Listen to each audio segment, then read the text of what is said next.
Psychology कही थाए जो झील मैंने 19 वर्ष पूर्व निजर भर्जिनिटी हरई दी था से 19 वर्ष पर भर्जिनिटी हरई झील मान तुलन में अधिक डिप्रेस रही था।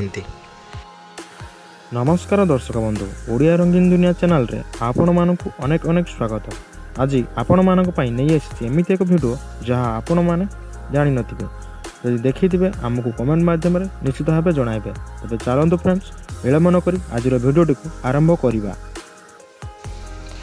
जो झील मानकर सील फाटी न थाए तेबे तार स्वाद केमिति लागि थाए।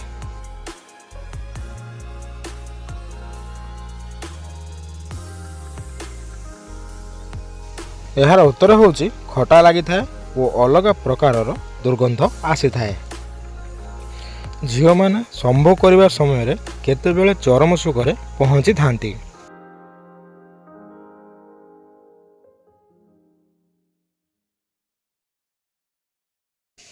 यार उत्तर होची संभोग पर परिश्रा करने को जाई थांती सेतेबेले।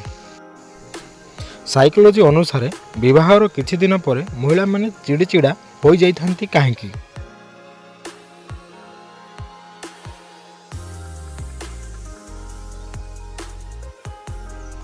यार उत्तर होची ससुर घरे भल पाइबा और निजर आपणापण न पाइबा कारण पाई।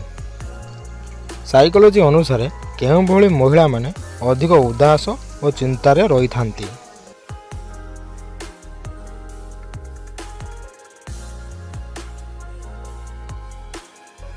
यार उत्तर होची जो महिला माने अधिक मजालिया स्वभाव होई थांती।